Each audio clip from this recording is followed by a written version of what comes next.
So this is my vocabulary lesson. The book I'm going to be using for my vocabulary lesson is What Are Living and Non-Living Things. So the first thing I'm going to say is, we live in a world surrounded by living and non-living things. And then I'm going to be asking a question. Does anybody know the difference between living and non-living things? And hopefully at least several students know, but if not, I'm going to play a video that explains the difference between them. 50 kids present.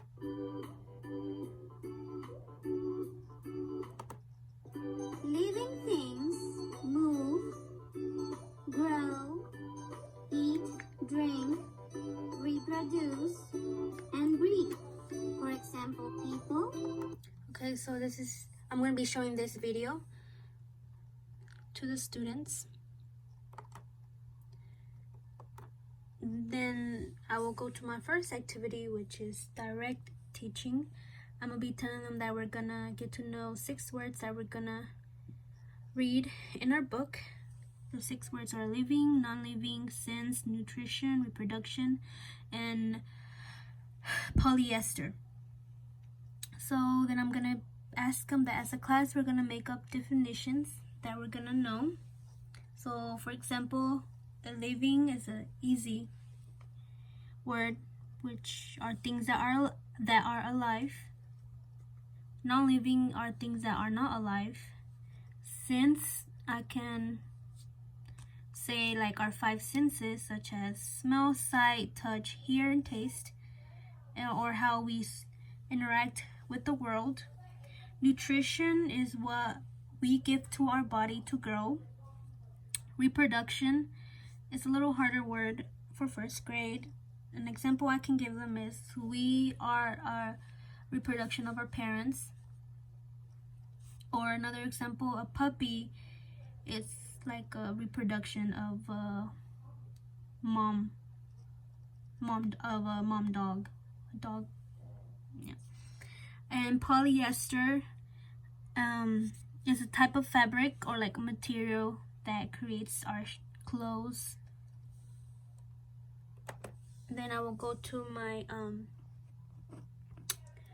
second activity, which is possible sentences, and I'm gonna tell them, get with a partner. You and your partner will choose 2 words from the 6 words that we learned, and y'all are going to create a sentence based on what you know. And once they're finished, I'm gonna tell them that at the end of the lesson we're gonna go over their sentence.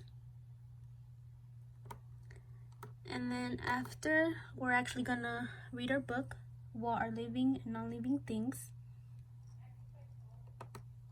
And after we read our book, we're gonna get to know other words, which is life process, movement, respiration, and growth. And these are the definitions that I made up.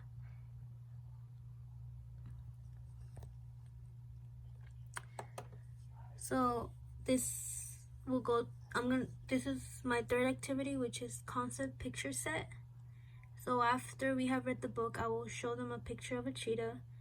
I will ask them, is this a living or non-living thing? And hopefully they answer a non-living thing, because a cheetah can reproduce, or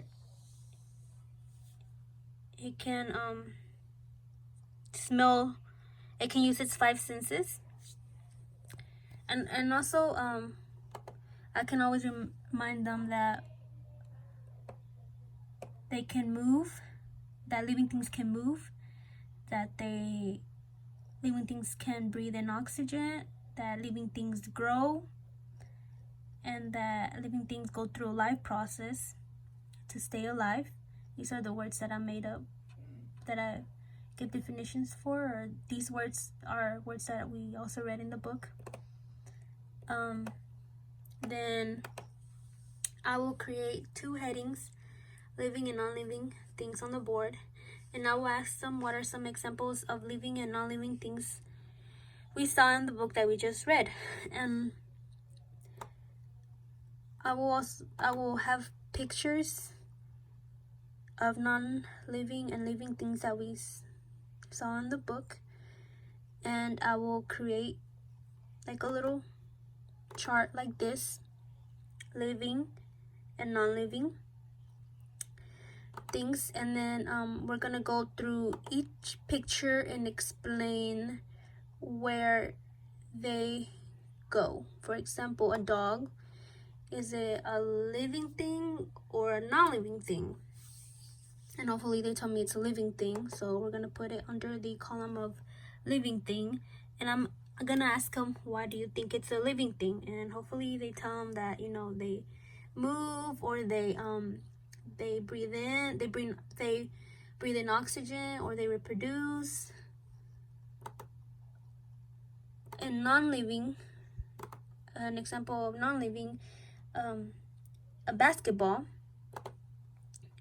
and hopefully they tell me it's a non-living thing because, you know, it doesn't breathe, it doesn't need food to survive, it's made out of material.